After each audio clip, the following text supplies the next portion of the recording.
if you're somebody or if you know somebody who's recently been diagnosed with rheumatoid arthritis, so what next? So if you've been given a diagnosis of rheumatoid arthritis, you most possibly had multiple joint pains. We call something like symmetric polyarthritis. Symmetric meaning you usually would have had swelling of multiple joints on both limbs.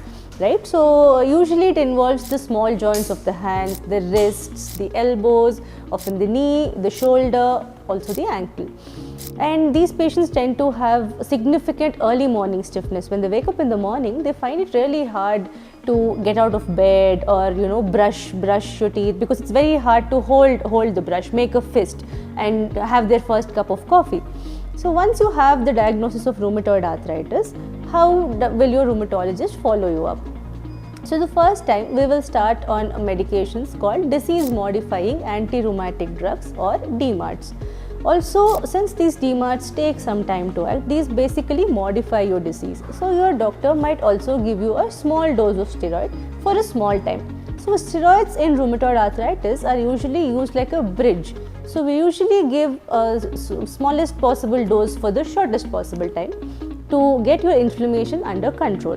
Once your inflammation is in control, your doctor will follow you up periodically. Maybe the first time we'll call you in a month to see if you're tolerating the medications we've given or how well you have responded, how well your joints have responded to the medications. And we also try to help you with how you should exercise, living well with arthritis, how good your sleep regulation should be, and these factors. Once your joints are in remission, your doctor will periodically maybe follow you up every 3 months and do a set of tests, because just again we see if there are any adverse events or if you're developing any long-term complications of the disease. So coming to the long-term complications, what are some things that can happen? Suppose your inflammation is not in check. Suppose even on medications you get repeated episodes of inflammation. There is a risk of damage. So damage happens like erosions, or in the long term patients can develop deformities if suppose only if the disease is untreated, or if it is not completely treated, like partially treated. So it's very important that you go for regular follow-ups and get your medicines tailored. If your disease is uncontrolled in the long term, there can be a complication of rheumatoid called interstitial lung disease, where the lung can get involved. Or some patients who are untreated for many years together can develop vasculitis, where there is an autoimmune inflammation of your blood vessels.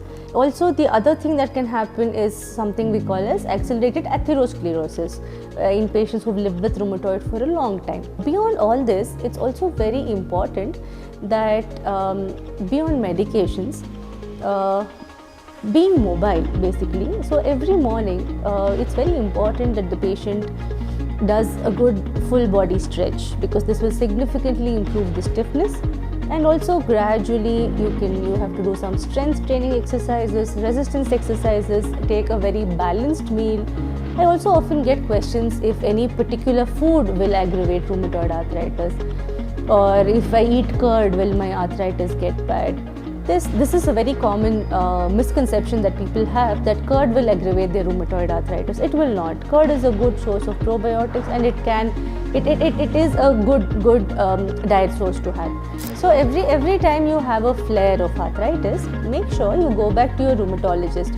If you feel the drug is not working, or if you feel the medicine that you've been given is giving you some side effects, instead of stopping it by yourself, always meet your doctor. Also, suppose you feel well, you feel you've taken medications for around 6 months now, and you feel I'm completely normal, all my joints are fine, I feel hale and healthy, I'm going to stop my tablets. So every time you stop it abruptly, there's a chance that you can flare. And as I told before, every flare of arthritis can be a risk for damage. Right? So it's very important that you periodically follow up with your doctor, and you can definitely live a completely normal life with rheumatoid arthritis. So it's very important that you follow up regularly with your rheumatologist, even if you're well, even if you're unwell, because there's always good treatment available which has to be tailored. to you to fit you right, because every person is very different, and how you respond to the medication and how the medication interacts with your body is different. And once you're well, once you're doing what we call as remission, even when you're in remission, it's very important that you go back to your doctor, because you're not just living with rheumatoid arthritis, you have to live well, you have to live a well, normal, healthy life with rheumatoid arthritis.